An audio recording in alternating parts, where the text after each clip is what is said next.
ಮನೆಯ ಗಾರ್ಡನನ್ನು ಅಪ್ಡೇಟ್ ಮಾಡಬೇಕೆಂದು ಯೋಚಿಸುತ್ತಿದ್ದೀರಾ? ಮನೆಯ ಅಂದವನ್ನು ಹೆಚ್ಚಿಸುವ ಜೊತೆ ಗಾರ್ಡನ್ನ ಜಾಗವನ್ನು ಉಳಿಸಬೇಕೇ? ಹಾಗಾದರೆ ಈ ವಿಡಿಯೋ ನಿಮಗಾಗಿ.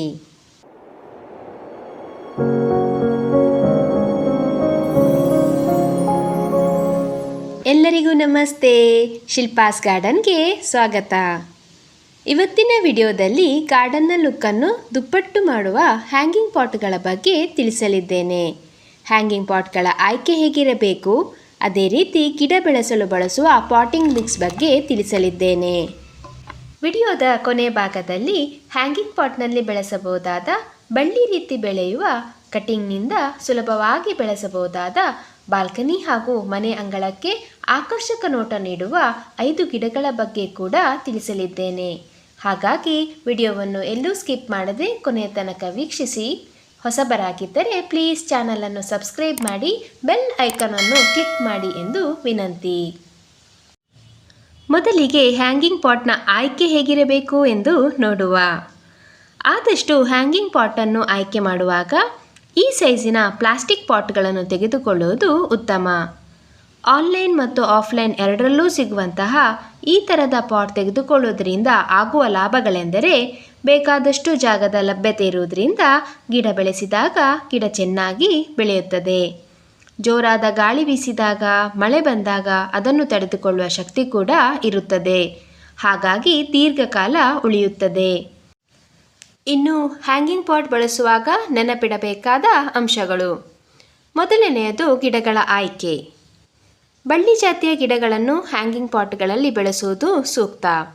ಗಾರ್ಡನ್ನಲ್ಲಿ ಹ್ಯಾಂಗಿಂಗ್ ಪಾಟ್ನಲ್ಲಿ ತೂಗು ಹಾಕಿದ ಬಳ್ಳಿಗಳು, ಹೂವಿನ ಗಿಡಗಳು ಗಾಳಿ ಬಂದಾಗ ತೂಗಾಡುವಾಗ ಹೂದೋಟಕ್ಕೆ ಆಕರ್ಷಕ ನೋಟ ಸಿಗುತ್ತದೆ. ಎರಡನೆಯ ಅಂಶ ಗಿಡಕ್ಕೆ ಬೇಕಾದ ಮಣ್ಣಿನ ಆಯ್ಕೆ. ಹ್ಯಾಂಗಿಂಗ್ ಪಾಟ್ನ ತೂಕ ಹೆಚ್ಚಾಗದಂತೆ ಮತ್ತು ಬೇರುಗಳಿಗೆ ಗಾಳಿ ಆಡುವಂತೆ ಕಡಿಮೆ ಮಣ್ಣು ಮತ್ತು ಹೆಚ್ಚು ಕೊಕೊಬಿಟ್ನ ಮಿಶ್ರಣವನ್ನು ಬಳಸುವುದು ಸೂಕ್ತ.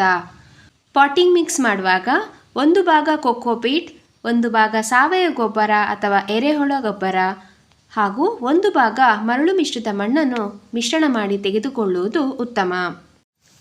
ಪಾಟಿಂಗ್ ಮಿಕ್ಸ್ಗೆ ಬಳಸುವ ಕೊಕೊಬೀಟನ್ನು 1 ದಿನ ನೀರಿನಲ್ಲಿ ನೆನೆಸಿಟ್ಟು ನಂತರ ಬಳಸಿದರೆ ಉತ್ತಮ. ತೇವಾಂಶವನ್ನು ಹಿಡಿದಿಟ್ಟುಕೊಳ್ಳಲು ಕೊಕೊಬೀಟ್ ಸಹಾಯ ಮಾಡುತ್ತದೆ ಮತ್ತು ಪಾಟ್ನ ತೂಕವನ್ನು ಹೆಚ್ಚಿಸುವುದಿಲ್ಲ. ಪಾಟಿಂಗ್ ಮಿಕ್ಸ್ ಮಾಡುವಾಗ ಸಾವಯವ ಗೊಬ್ಬರದ ಬಳಕೆಯಿಂದ ಗಿಡಕ್ಕೆ ಅಗತ್ಯವಾದ ಪೋಷಕಾಂಶಗಳು ಸಿಗುತ್ತವೆ. ಮರಳನ್ನು ತೆಗೆದುಕೊಳ್ಳುವುದರಿಂದ ಮಣ್ಣು ಗಟ್ಟಿಯಾಗದಂತೆ ತಡೆದು ನೀರು ಸರಾಗವಾಗಿ ಹರಿದು ಹೋಗಲು ಮರಳು ಸಹಾಯ ಮಾಡುತ್ತದೆ. ಕೊಕೊಪೀಟ್, ಸಾವಯವ ಗೊಬ್ಬರ ಹಾಗೂ ಮರಳು ಮಿಶ್ರಿತ ಮಣ್ಣನ್ನು ಒಂದು ಅಗಲವಾದ ಪಾತ್ರೆಯಲ್ಲಿ ಹಾಕಿ ಚೆನ್ನಾಗಿ ಬೆರೆಸಿದರೆ ಪಾಟಿಂಗ್ ಮಿಕ್ಸ್ ರೆಡಿಯಾಗುತ್ತದೆ. ಹ್ಯಾಂಗಿಂಗ್ ಪಾಟ್ ಬಳಸುವಾಗ ಗಮನಿಸಬೇಕಾದ ಮೂರನೆಯ ಅಂಶ ನೀರು ಮತ್ತು ಬಿಸಿಲು. ವೀಕ್ಷಕರೇ, ಮೇಲೆ ಹತ್ತಿ ಹ್ಯಾಂಗಿಂಗ್ ಪಾಟ್ಗೆ ಈ ರೀತಿ ನೀರು ಹಾಕುವ ಪ್ರಮೇಯವಿದ್ದರೆ ನೀರು ಕಡಿಮೆ ಸಾಕಾಗುವ ಗಿಡಗಳ ಆಯ್ಕೆ ಮಾಡಿದರೆ ಉತ್ತಮ. ಆದಷ್ಟು ಟ್ರೇ ಇರುವಂತಹ ಹ್ಯಾಂಗಿಂಗ್ ಪಾಟ್ನ ಆಯ್ಕೆ ಮಾಡಿಕೊಳ್ಳಿ. ಇದರಿಂದ ನೀರು ಹಾಕಿದಾಗ ನೀರು ನೆಲಕ್ಕೆ ಸೋರದಂತೆ ಮಾಡಬಹುದು. ಇನ್ನು 4ನೆಯ ಅಂಶ ಹ್ಯಾಂಗಿಂಗ್ ಪಾಟ್ಗಳ ಭದ್ರತೆ. ಗಿಡ ಬೆಳೆಸುವ ಮೊದಲು ನೀರು ಸರಾಗವಾಗಿ ಹರಿದು ಹೋಗಲು ತೂಗುಕುಂಡದ ತಳಭಾಗದಲ್ಲಿ ರಂಧ್ರವಿದೆ ಎಂದು ಖಚಿತಪಡಿಸಿಕೊಳ್ಳಿ. ಪಾಟ್ಗಳನ್ನು ತೂಗು ಹಾಕುವ ಹುಕ್ಸ್ ಮತ್ತು ಹಗ್ಗಗಳು ಗಟ್ಟಿಯಾಗಿವೆ ಎಂದು ಆಗಾಗ ಖಚಿತಪಡಿಸಿಕೊಳ್ಳಿ.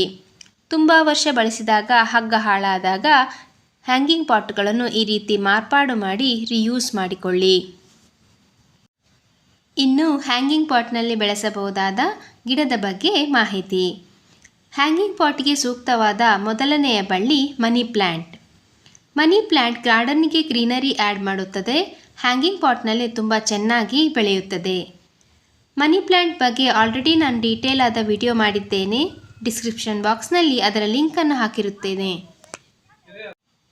ಹ್ಯಾಂಗಿಂಗ್ ಪಾಟ್ಗೆ ಸೂಕ್ತವಾದ ಎರಡನೆಯ ಗಿಡ ವಾಂಡರಿಂಗ್ ಜೂ. ಇದು ಹ್ಯಾಂಗಿಂಗ್ ಪಾಟ್ನಲ್ಲಿ ತುಂಬ ಚೆನ್ನಾಗಿ ಬೆಳೆಯುತ್ತದೆ. ಗಾರ್ಡನ್ಗೆ ಒಂದು ಕಲರ್ಫುಲ್ ಲುಕ್ ಕೊಡುತ್ತದೆ. ಕಟ್ಟಿಂಗ್ನಿಂದ ನೀವು ಈ ಬಳ್ಳಿಯನ್ನು ಸುಲಭವಾಗಿ ಬೆಳೆಸಬಹುದು. ಈ ಗಿಡಕ್ಕೆ ಮಣ್ಣಿನಲ್ಲಿ ತೇವಾಂಶವಿದ್ದರೆ ಸಾಕಾಗುತ್ತದೆ. ಹೆಚ್ಚು ನೀರು ಹಾಕುವ ಅಗತ್ಯತೆ ಇರುವುದಿಲ್ಲ. ಪ್ರಕಾಶಮಾನವಾದ ಪರೋಕ್ಷ ಸೂರ್ಯನ ಬೆಳಕು ಅತ್ಯುತ್ತಮ. ಹ್ಯಾಂಗಿಂಗ್ ಪಾಟ್ಗೆ ಸೂಕ್ತವಾದ ಮೂರನೆಯ ಗಿಡ ಟರ್ಟಲ್ ವೈನ್. ಇದೊಂದು ಆಕರ್ಷಕವಾದ ಸುಲಭವಾಗಿ ಬೆಳೆಯುವ ಜನಪ್ರಿಯ ಸಸ್ಯವಾಗಿದೆ. ಇದರ ದಪ್ಪನೆಯ ಸಣ್ಣ ಎಲೆಗಳು ಬಳ್ಳಿಯಂತೆ ಹರಡಿಕೊಳ್ಳುವುದರಿಂದ ಹ್ಯಾಂಗಿಂಗ್ ಪಾಟ್ನಲ್ಲಿ ಬೆಳೆಸಲು ಸೂಕ್ತವಾಗಿದೆ. ಪರೋಕ್ಷ ಸೂರ್ಯನ ಬೆಳಕು ಅತ್ಯುತ್ತಮ. ಈ ಗಿಡಕ್ಕೆ ಹೆಚ್ಚು ನೀರು ಹಾಕಿದರೆ ಬೇರುಗಳು ಕೊಳೆತು ಹೋಗುತ್ತವೆ. ಹಾಗಾಗಿ ಮಣ್ಣು ಒಣಗಿದಾಗ ನೀರು ಹಾಕಿದರೆ ಸಾಕು. ಹಸಿರು ಬಣ್ಣದ ಟರ್ಟಲ್ ವೈನ್ ಇದ್ದರೂ ಗುಲಾಬಿ ಮತ್ತು ಬಿಳಿ ಗೆರೆ ಇರುವ ಪಿಂಕ್ ಟರ್ಟಲ್ ವೈನ್ ಈಗಿನ ನೋಡುತ್ತಿದ್ದೀರಲ್ಲ, ಇದು ತುಂಬ ಆಕರ್ಷಕವಾಗಿರುತ್ತದೆ. ಇನ್ನು ನಾಲ್ಕನೆಯ ಗಿಡ ನೆಲಗುಲಾಬಿ. ಈ ಗಿಡಗಳು ಅಗಲವಾಗಿ ಹರಡಿಕೊಂಡು ಬೆಳೆಯುತ್ತವೆ. ಲೀಸ್ಟ್ ಮೇಂಟೆನೆನ್ಸ್ ಇರುವ ಗಿಡ ಇದಾಗಿದೆ. ಕೆಂಪು, ಬಿಳಿ, ಹಳದಿ ಹೀಗೆ ವಿವಿಧ ಬಣ್ಣದ ಹೂಗಳನ್ನು ಬಿಡುವ ಈ ಗಿಡಕ್ಕೆ ನೇರ ಸೂರ್ಯನ ಬೆಳಕು ಅಗತ್ಯವಿರುತ್ತದೆ. ನೀರು ನಿಲ್ಲದ ಮರಳು ಮಿಶ್ರಿತ ಮಣ್ಣು ಸೂಕ್ತ. ನೆಲಗುಲಾಬಿ ಬಗ್ಗೆ ಆಲ್ರೆಡಿ ಡೀಟೇಲ್ಡ್ ವಿಡಿಯೋ ಒಂದನ್ನು ಮಾಡಿದ್ದೇನೆ. ಡಿಸ್ಕ್ರಿಪ್ಷನ್ ಬಾಕ್ಸ್ನಲ್ಲಿ ಅದರ ಲಿಂಕನ್ನು ಹಾಕಿರುತ್ತೇನೆ. ಚಾನೆಲ್ಗೆ ಹೊಸಬರಾಗಿದ್ದರೆ ವೀಕ್ಷಿಸಬಹುದು.